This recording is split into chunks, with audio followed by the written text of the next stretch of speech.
Olá, eu vou falar de medidas de volume. Volume é uma grandeza que mede o espaço ocupado por um corpo. Por exemplo, tem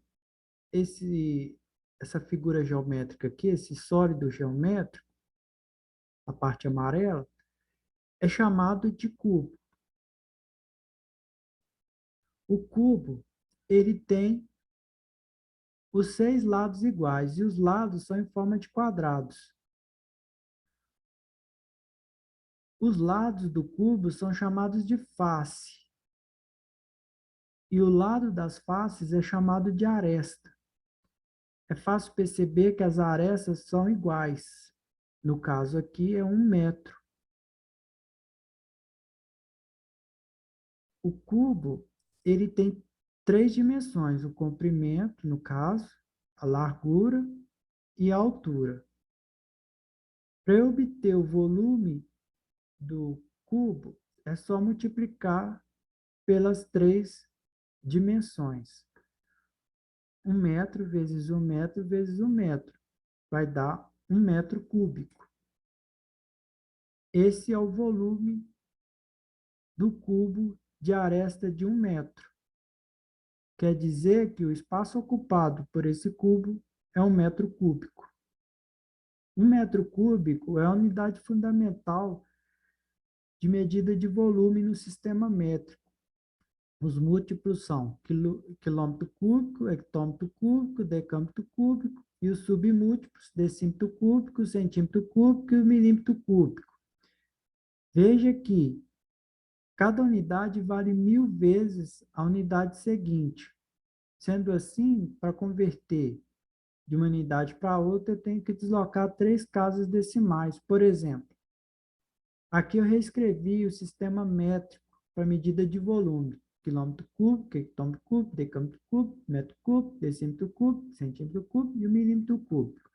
Eu quero transformar 3 metros cúbicos para decímetros cúbicos. Como eu vou proceder? Eu vou colocar uma vírgula aqui para orientar. O número antes da vírgula é o que vai corresponder ao metro cúbico.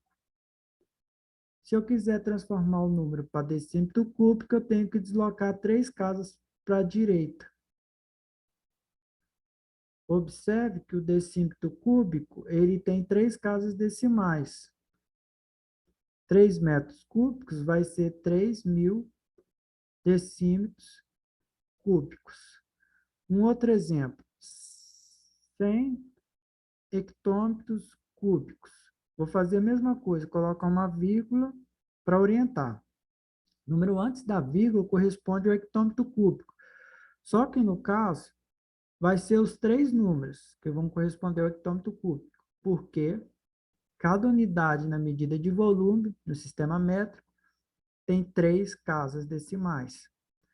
Para eu deslocar, eu quero transformar esse número 100 hectômetros cúbicos para metro cúbico. O que eu tenho que fazer? Deslocar 3 casas decimais e mais 3 casas decimais até chegar no metro cúbico. Então, 1, 2, 3, 4, 5, 6. Total deu 6 casas decimais. O número vai ser 100 milhões de metros cúbicos, que é igual a 100 hectômetros cúbicos. Além dessa medida de sistema métrico, para medida de volume, temos o litro. No caso, a unidade fundamental é o litro. O litro também admite os múltiplos e submúltiplos. Os múltiplos são quilolitro, hectolitro e decalitro. Não é muito usado. E os submúltiplos, decilitro, centilitro e o mililitro. O mililitro ele é usado. Observe que cada unidade vale 10 vezes a unidade anterior. Aí, no caso, para conversão de medida, é de 1 em 1 casa. A equivalência para o sistema métrico decimal é a seguinte: 1 litro é igual a 1 decímetro cúbico. E 1 milímetro é igual a 1 centímetro cúbico. 1 litro é igual a 1 decímetro cúbico e 1 mililitro é igual a 1 centímetro cúbico. Essa foi a aula de hoje.